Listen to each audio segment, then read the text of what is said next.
Hello everyone, আজ আমি আলু দিয়ে একটা দারুণ টেস্টি খাস্তা পেটিস বানিয়েছি, সেটাই আপনাদের সঙ্গে শেয়ার করছি। এর জন্য এক কাপ আমি নিয়ে নিলাম ময়দা, আর নিলাম সামান্য একটু লবণ আর 2 চামচ রিফাইন্ড অয়েল। তারপরে ময়দার সঙ্গে ঘষে ঘষে রিফাইন্ড অয়েল আর লবণকে খুব ভালো মতো মিশিয়ে নিয়ে এতে একটু একটু করে জল দিয়ে বারে বারে জল দেবো। তারপরে একটা সফট ডো মেখে নিচ্ছি। তো এরকম থেসে থেসে একটু সময় নিয়ে একটা সফট ডো মেখে নিয়েছি।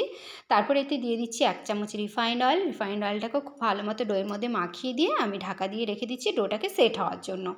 এদিকে ওভেনে কড়াই বসিয়ে কড়াইটা গরম করে এতে দিয়ে দিয়েছি 1 চামচ রিফাইন্ড অয়েল। তেলটা গরম হয়ে যাওয়ার পরে এতে দিয়ে দিয়েছি সামান্য একটু গোটা জিরে।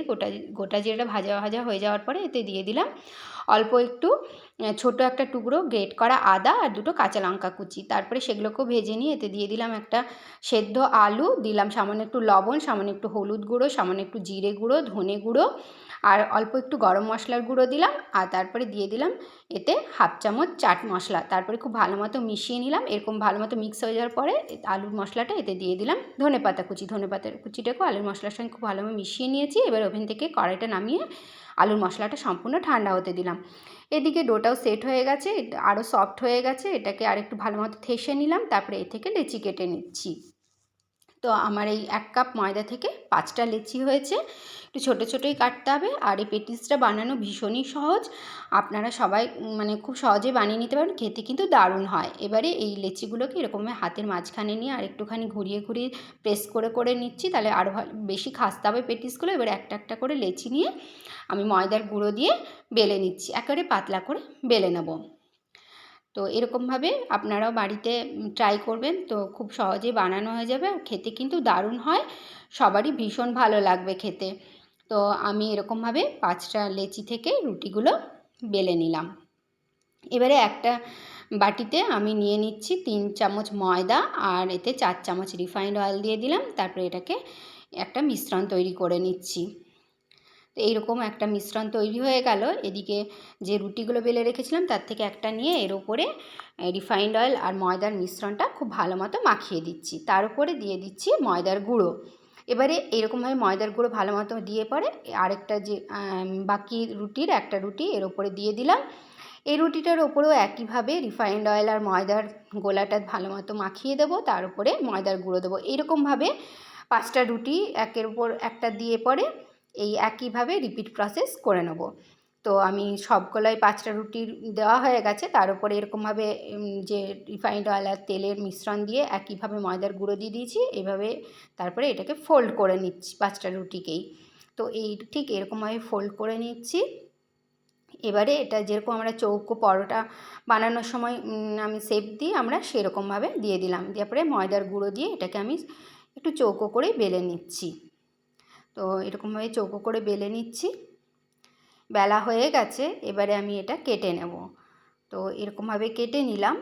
এবারে আমি 4টে বল বানিয়ে নিচ্ছি, যেহেতু 4টে পিস হয়েছে ওই বেলাটার থেকে।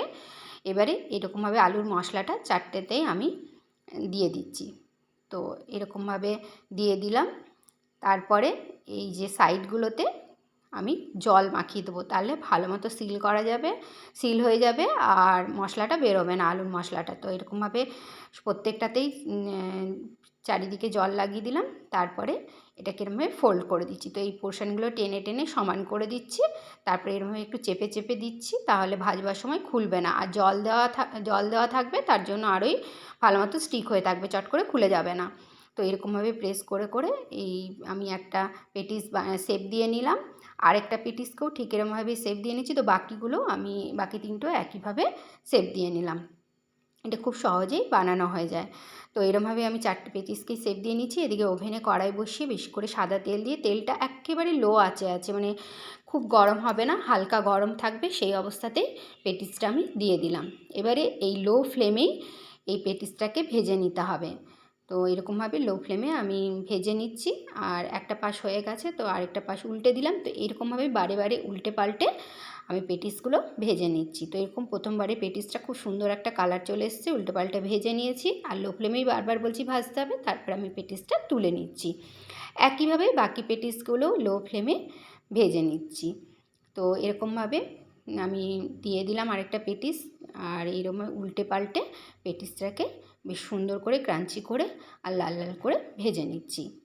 তো এটাও এরকম ভাজা হয়ে গেছে, উল্টে পাল্টে সুন্দর একটা রং চলে এসছে আর দেখে বোঝা যাচ্ছে বেশ খাস্তা হয়েছে। আমি এবারে তুলে নিলাম। সব কটা পেটিস এরম ভেজে নিয়েছি, আমি টমেটো কেচাপের সঙ্গে সার্ভ করলাম। দেখতে যতটা সুন্দর হয়েছিল, খেতে কিন্তু দারুণ হয়েছে। আর আওয়াজেই বুঝতে পারছেন যে কতটা খাস্তা হয়েছে। তো আপনারা বাড়িতে একবার হলেও ট্রাই করবেন। Please please do like, comment, share and subscribe to my channel. আজ এই পর্যন্তই, দেখা হচ্ছে পরের ভিডিওতে এরকম সহজ সরল কিন্তু মজাদার কোনো রেসিপি নিয়ে। Thank you.